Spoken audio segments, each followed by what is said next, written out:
சாய்ராம். என் உயிரின் உயிரானவர்களே, அனைவருக்கும் இந்த வாரம் மிகவும் நன்றாக சிறப்பாக இருக்குன்னு சொல்லி இந்த பதிவை நான் ஆரம்பிக்கிறேன். கடவுளுக்கு பிடிச்சவங்க வாழ்க்கையில் நிறைய கஷ்டங்களும் நிறைய சங்கடங்களும் நிச்சயமாக வரும். கடவுள் உங்களை பல பிரச்சனைகளில் இருந்து காப்பாற்றணும் அப்படின்னு தீவிரமாக யோசிக்கிறாரு. நான் அடிக்கடி ஒரு உதாரணத்தை சொல்லியிருக்கேன். அடிபட்டா ட்ரீட்மெண்ட் கொடுப்பாங்க. அடிப்பட்டதை விட ட்ரீட்மெண்ட்டோட வலி அதிகமாக தான் இருக்கும். அப்போ வலிக்குதுன்னு சொல்லி ட்ரீட்மெண்ட்டை டாக்டர் கொடுக்காம நிறுத்த முடியாது. ஏன்னா உயிருக்கே பிரச்சனைங்க ஆகிடும். அப்போ நீ இந்த ட்ரீட்மெண்ட்டை எடுக்கணும் அப்படின்னா நீ பட்ட வலியை விட இந்த ட்ரீட்மெண்ட்டால் இருக்கக்கூடிய வலியும் உனக்கு அதிகரிக்கும். அந்த வலி அதிகரித்தாதான் நீ பட்ட காயம் அது தீரும். அப்போது அந்த வலியை நாம் ஏற்றுக்கிறோம். அதே போல் சாயப்பாக்கிட்ட வந்ததுக்கு அப்புறம் வரக்கூடிய வலிகளையும் நீங்கள் இதை உதாரணமாக வச்சு ஏற்றுக்கொள்ள வேண்டும். அப்போ முழு மனதோட அந்த துன்பத்தை நீங்கள் ஏற்றுக்கொள்ளும் போது தான் அவர் இன்னமும் விவேகமாக வேகமாக செயல்படுவார். அப்போ உங்களுக்கு அந்த துன்பத்தை ஏற்றுக்கொள்ள முடியவில்லை என்றால் அவர் செய்யக்கூடிய அந்த ப்ராசஸிங்கை ஸ்டாப் பண்ணிக்கிறாரு. அப்போ ப்ராசஸிங் ஸ்டாப் பண்ண என்ன ஆகும்? மறுபடியும் பழைய வாழ்க்கையைத்தான் வாழ வேண்டிய கட்டாயம் உங்களுக்கு வரும். அதுதான் இங்கே பல பேருக்கு அந்த துன்பங்கள் குறையவே இல்லை. துன்பங்கள் குறையாததற்கு உண்டான காரணமே இது ஒன்று தான். காரியத்தை நடத்தும் போது நீங்கள் அவருக்கு ஒத்துழைக்க மறுக்கிறதால அது செயல்படுத்த முடியல.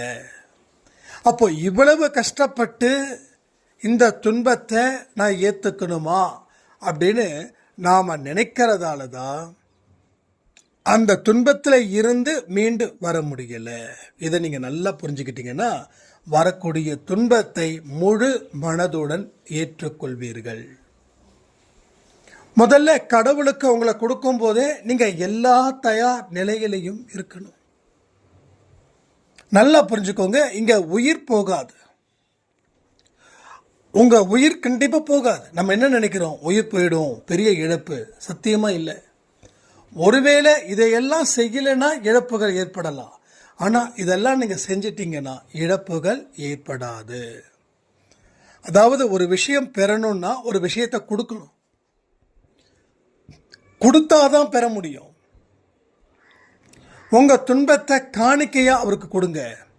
அதற்கு பதிலாக அவர் இன்பத்தை நமக்கு கொடுப்பார். கமெண்ட் பண்ணுறீங்களா? உங்கள் துன்பம்தான் நீங்கள் அவருக்கு செலுத்தக்கூடிய காணிக்கை. நீங்கள் ₹1 சாயப்பா கோயிலுக்கு போடுறீங்க. போட்டுட்டு வந்ததுக்கப்புறம் அது உங்களுக்கு சொந்தம் இல்லை. அது யாருக்கு சொந்தமாக படுது? கடவுளுக்கு. இப்போ அந்த ₹1 நீங்கள் எடுக்க முடியாது. ஏன்னா கோயில் உண்டியலில் லாக் ஆயிடுச்சு.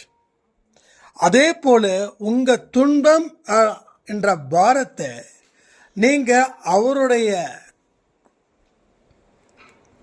பாதத்தில் இருக்கக்கூடிய உண்டியலில் நீங்கள் அதை போட்டுட்டீங்கன்னா அது அவருக்கு சொந்தமாயிடுச்சு. நீங்கள் அதை நினச்சி எந்த காலத்திலையும் கவலைப்படக்கூடாது, கண்ணீர் விடக்கூடாது. இதை எல்லாமே நீங்கள் ப்ராப்பராக செய்யணும். நீங்கள் செஞ்சு முடிச்சிட்டிங்கன்னா அவர் உங்களுக்கு இன்பத்தை அள்ளி அள்ளி தருவார். நீங்கள் எவ்வளவு பெரிய சிக்கல்களை கூட இருங்க, 1999 சிக்கல் நிறைந்த பகுதிகளாக கூட இருக்கட்டுமே, ஒரு பகுதிகளாக வெட்டி எடுத்து அந்த இடத்துல இன்பம் அப்படின்ற ஒவ்வொரு பகுதிகளை அவர் செதுக்கி உங்களுக்கு பேரின்பத்தை அவர் காட்டுவார். மிக பெரிய வாழ்க்கையை வாழ அவர் வழிவகை செய்வார். அப்போ தினமும் துன்பம் இருக்குதுன்னு கவலைப்படுறவங்க அவருக்கு காணிக்கைய செலுத்தல. காணிக்கைய செலுத்தாம இருக்கிறதால கடவுள் உங்கள் மீது கடும் கோபத்தில் இருக்கிறார். ஒத்துக்கிறீங்களா? ஒரு கடவுளுக்கு நம்ம நேர்ந்துக்கிறோம். இந்த பிரச்சனையை தேர்ந்தெடுச்சுன்னா நான் உனக்கு காணிக்கை செலுத்துறேன். அப்போ காணிக்கை செலுத்திருக்கணுமா, செலுத்திருக்க கூடாதா?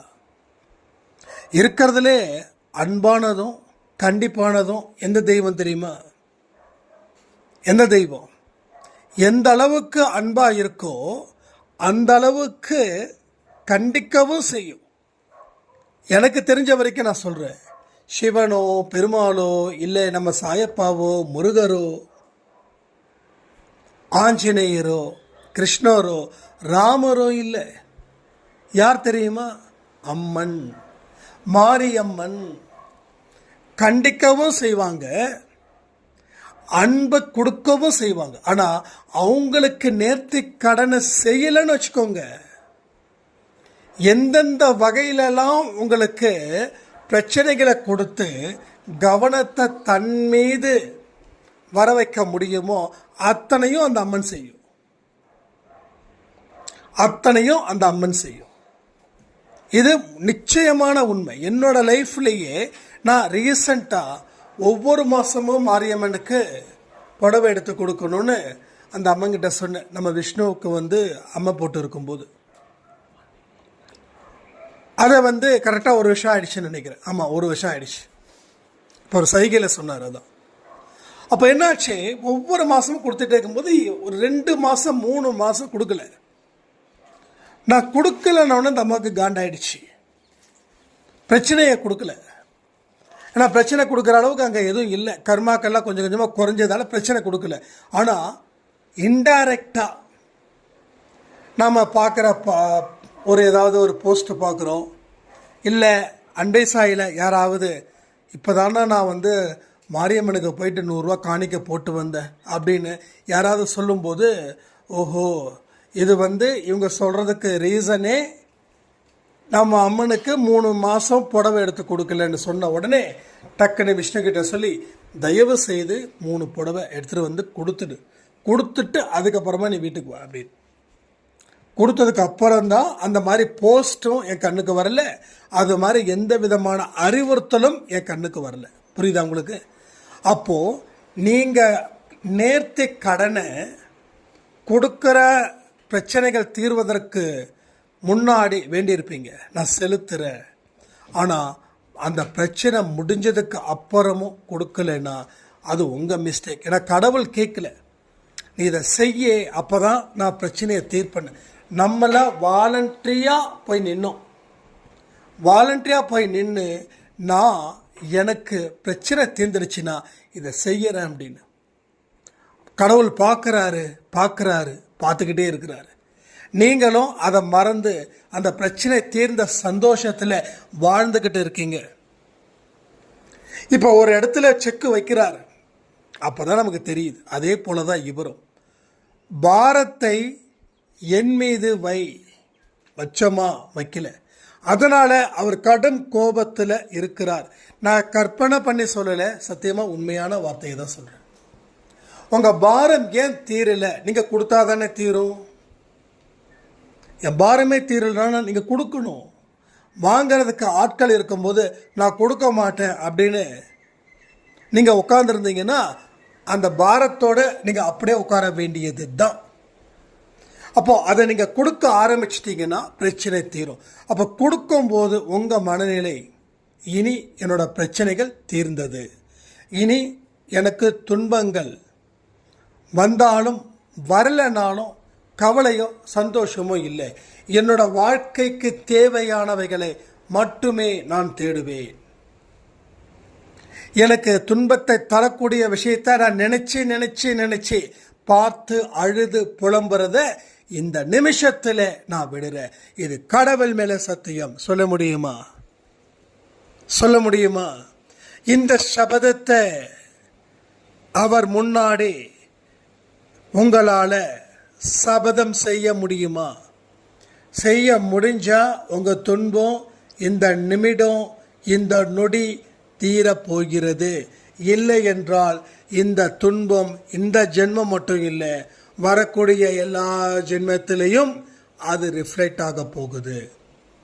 அப்போ வரக்கூடிய நாட்களில் நம்ம சந்தோஷமா இருக்கணும் அப்படின்ற நினைப்பு இருந்துச்சுன்னா அவருடைய காணிக்கையை நீங்கள் செலுத்துங்கள். என்ன காணிக்கை? துன்பத்தை காணிக்கையா செலுத்துங்க. இல்லைன்னா நான் பார்த்துக்கிறேன், அவரை விட அறிவு எனக்கு ஜாஸ்தி, என்னுடைய பிரச்சனைகளை என்னால் சமாளிச்சுக்க தெரியாதா அப்படின்னு சொல்லக்கூடியவங்களுக்கு நான் எந்த விதத்திலையும் எந்த விதமான ப்ரெஷரையும் நான் கொடுக்கவும் மாட்டேன். சரியா? ஸோ வாழ்க்கையை இனிமேலாவது இது வரைக்கும் வாழ்ந்த வாழ்க்கை என்னமோ வாழ்ந்தோம், ஆனால் நிறைய துன்பத்தை சந்தித்தோம். இனி இப்படித்தான் வாழுவோம். நீங்கள் இப்படித்தான் வாழணும் அப்படின்னும் போது நீங்கள் துன்பத்தை பார்த்து பயப்பட மாட்டீங்க. ஆனால் எப்படி வேணாலும் வாழணும் போது திடீர்னு துன்பம் உங்கள் முன்னாடி வந்து நிற்கும் போது ஒரு பேரதிர்ச்சி, அந்த பேரதிர்ச்சியில இருந்து மேல் வர்றதுக்குள்ள உங்கள் ஆயுட்காலம் முடியுது. அதற்கு பின்னாடி என்ன நடக்குதுன்றத இப்போ நடந்துட்டு இருக்குது. ஸோ மாற்றி அமைத்துக்கொள் உன் வாழ்க்கையை, மாற்றி அமைச்சிடு, சிந்திச்சு செயல்படு. ஏன் சொல்றாங்க? செயல்பட்டதுக்கு அப்புறம் நீ சிந்திச்சனா நீ வாழ்க்கையில் ஏமாந்து போவ. ஆனால் சிந்திச்சு செயல்படு. அதில் வரக்கூடிய துன்பம் இப்படி வருதுன்னு நீ முன்னாடியே முடிவு பண்ணதால அந்த துன்பத்தை நீ எந்த வழியில் தீர்க்க முடியுன்றதையும் நீ அங்கே சிந்திச்சிருப்ப. ஒரு இடத்துல இருந்து இன்னொரு இடத்துக்கு போகிற வழியில் காரில் போகிறோன்னு வச்சுக்கோங்களேன். ஒருவேளை கார் பஞ்சர் ஆகிடுச்சுன்னா ஸ்டெப்னி இருக்குதா? அதுக்கு உண்டான டூல்ஸ் இருக்குதா? ஓகே, இப்போ கார் பஞ்சர் ஆகிடுச்சு, காரை ஓரம் கட்டி நிறுத்துகிறோம். யாருடைய ஹெல்ப்பும் தேவையில்லை. நாமளே அந்த டயரை மாற்றி நம்ம பயணத்தை தொடருவோமா தொடர மாட்டோமா? ஏன்னா நீங்கள் சிந்திச்சிங்க, செயல்பட்டீங்க. ஆனால் சில பேர் நினைப்பாங்க, நெகட்டிவாக ஏன் நினைக்கணும், பாசிட்டிவாக நினைங்க. மனுஷன் ரெண்டு இடத்துல விழுந்து கிடக்கிறான். ஒன்று எப்பயுமே பாசிட்டிவாகவே நினைப்பான், அவனும் விழுந்துட்டான். எப்பயுமே நெகட்டிவாக நினைக்கிறான், அவனும் விழுந்துட்டான். வாழ்க்கையில் கடவுள் ரெண்டையும் படைச்சார், இன்பத்தையும் துன்பத்தையும். இதில் இருந்தும் நீ கற்றுக்கோ, அதில் இருந்தும் நீ கற்றுக்கோ. ஸோ நெகட்டிவாக நினைக்கிறது தப்பு இல்லை, ஆனால் முழுசாக நெகட்டிவாக நினைக்கிறது தப்பு. பாசிட்டிவாக நினைக்கிறது தப்பு இல்லை, ஆனால் முழுசாக பாசிட்டிவாக நினைச்சா தப்பாயிடும். எனக்கு ஒன்றும் ஆகாது, நான் போவேன், எனக்கு எந்த பிரச்சனையும் இல்லை அப்படின்னா 10 அடுக்கு மாடியில் இருந்து நான் குதிப்பேன், எனக்கு அந்த பாசிட்டிவ் ஆட்டிடியூட்ஸ் இருக்குது, சின்ன ரத்தம் கூட வராதுன்னு சொல்லி குதிச்சா ஒருத்தன் சாவான சாக மாட்டான? கமெண்ட் பண்ணுங்க. பட் இந்த இடத்துல தான் நம்ம எல்லா அறிவையும் பயன்படுத்தணும். எமோஷ்னலாக முடிவெடுக்கக்கூடாது. எமோஷ்னலாக எடுக்கக்கூடிய டெசிஷன்ஸ் 99% மக்கள் எமோஷ்னலாக டெசிஷன் எடுத்ததால் அவங்க முடிவு நரகமாக மாறிச்சு. நரகமாக மாறினவங்க சொர்க்கமாக மாற்றிக்கிட்டவங்க 30 to 40%. ஸோ பாதிக்கு பாதி கூட இல்லை. நான் எமோஷனல் டெசிஷன் எடுத்ததால் நரகத்துக்கு தள்ளப்பட்டேன், நரகத்தில் இருந்து மீண்டு வந்தேன், அது 30%. ஆனால் நிறைய பேர் நரகம்தான் கதின்னு நினச்சி வாழ்ந்து அந்த நரகத்தோட வாழ்க்கையை இந்த பூமியிலேயே வாழ்ந்து மேலோகத்திலையும் நரக வாழ்க்கையை வாழ்ந்துக்கிட்டே இருக்காங்க. ஸோ வாழ்க்கை அப்படின்றது மற்றவர்கள் கையில் இல்லை, உன்னுடைய கையில் இருக்குது. நீ என்ன முடிவு பண்ணுறியோ அது உன்னுடைய செயல் தீர்மானிக்குது. நீ எதை வேணும்னு சொல்றியோ அது உன் வாழ்க்கைக்கு நல்லதான பாரு, எதை வேண்டான்னு சொல்றியோ அது உன் வாழ்க்கைக்கு கெட்டதான பாரு. பகுத்தறிந்து உன்னுடைய வேலை செய். நான் அடிக்கடி சொல்லுவேன், பெரியார் மாதிரியும் இருக்கணும், ராஜாஜி மாதிரியும் இருக்கணும். எல்லார்கிட்டையும் ஒரு சில குறைகள் இருக்கு. குறைகளை பார்த்து இவங்க வேஸ்ட் சொல்லாதீங்க, நிறைகளை பார்த்து இவங்க நமக்கு தேவைன்னு சொல்லுங்க. எல்லா மனிதனையும் ஆதரியுங்கள், எல்லா மனுஷங்கிட்டையும் அன்பு செலுத்துங்கள். வறண்ட நிலம் என்னைக்குமே கண்ணுக்கு குளிர்ச்சியா இருக்காது. ஒரு சோலைவனம் தான் கண்ணுக்கு குளிர்ச்சியா இருக்கும். அன்பு இல்லாதவர்கள் மனநிலை வறண்டு போயிருக்கும். அன்பு இருக்கிறோட மனநிலை எப்பயுமே செழிப்பா இருக்கும். நீங்க உள்ளுக்குள்ள செழிப்பா இருந்தா நீங்க செழிப்பான வாழ்க்கையை வாழ்வீர்கள். இதை நீங்க என்னைக்கு ஆழமா புரிஞ்சுக்கிறீங்களோ அன்னைக்கு ஒரு அருமையான அற்புதமான வாழ்க்கையும் வரும். ஒரு அழுத்தமான மனநிலையில இருந்து நீங்கள் மீண்டும் வருவீர்கள். எத்தனை நாள் தான் மூஞ்ச உம்முன்னு வச்சுக்க முடியும்? எத்தனை நாள் தான் எதிர்ப்புகளை எல்லா மனுஷங்க கிட்டையும் காட்ட முடியும்? எத்தனை நாள் தான் துன்பத்தை பார்த்து கதறி அழ முடியும்? எத்தனை நாள் தான் புலம்பல்களோட வாழ்க்கையை வாழ முடியும்? இதுக்கெல்லாம் முடிவு கட்டணும்னா சாயப்பாவுக்கு செலுத்த வேண்டிய காணிக்கையை நீங்கள் செலுத்துங்கள். ஆனால் இந்த காணிக்கையை செலுத்துறதுன்றது அவ்வளவு எளிதானது கிடையாது. உங்கள் மனசு பக்குவப்படணும். பக்குவப்பட்டதுக்கு அப்புறம் தான் அந்த காணிக்கையை செலுத்த முடியும். அப்போது பக்குவப்படணும்னா எல்லா மனுஷனையும் நேசி, எல்லோருக்கும் உதவிகள் செய், உன்னை எல்லாருக்கும் கொடு. எனக்கு ரொம்ப பிடிச்ச வார்த்தை. நம்மளை நம்ம குடும்பத்துக்குள்ளே மட்டும் வச்சிருக்க கூடாது. அதுதான் சுயநலம். அது பெரும் அழிவை கொடுக்கும். ஆனால் ஒன்றை இந்த உலகத்தில் எந்தெந்த மக்கள் கேட்குறாங்களோ அத்தனை பேருக்கும் கொடு.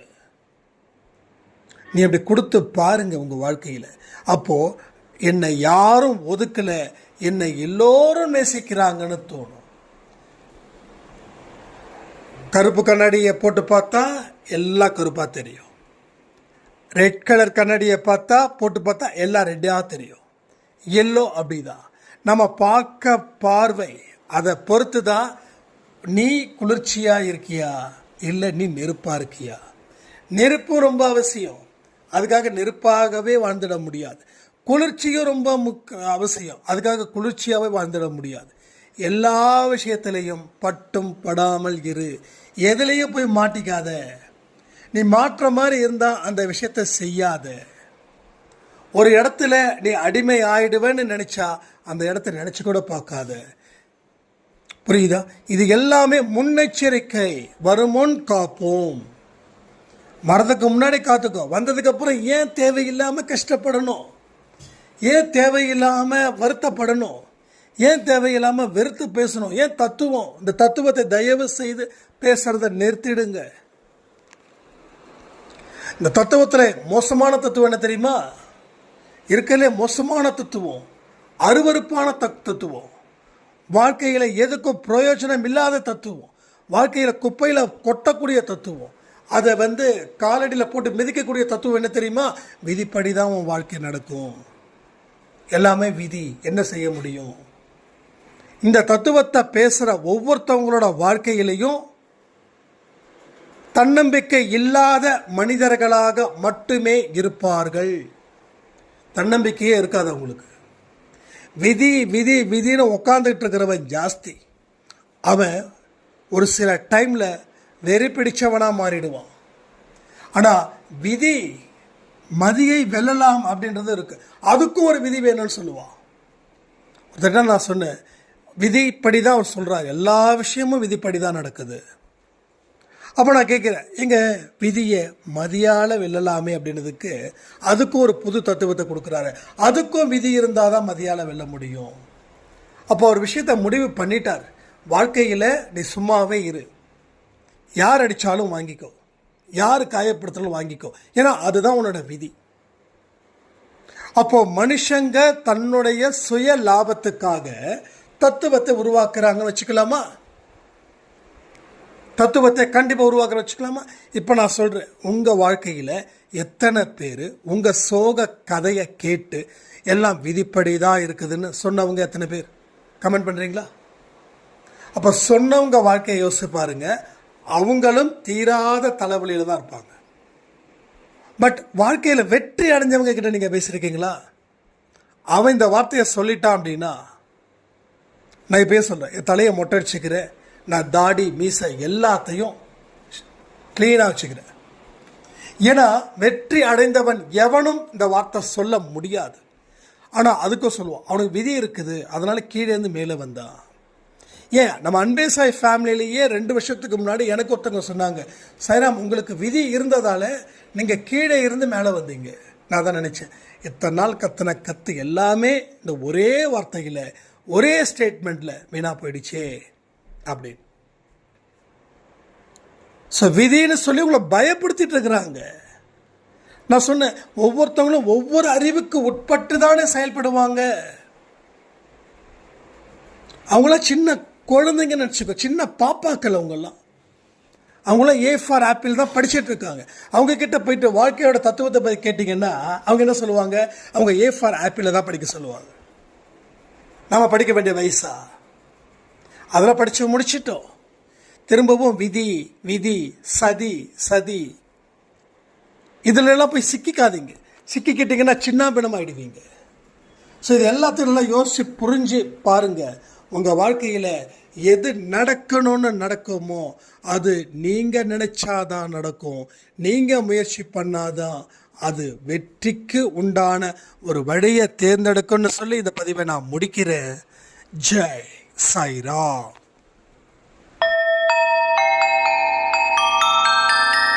ஓம் சாயிரா, ஓம் சாயிரா.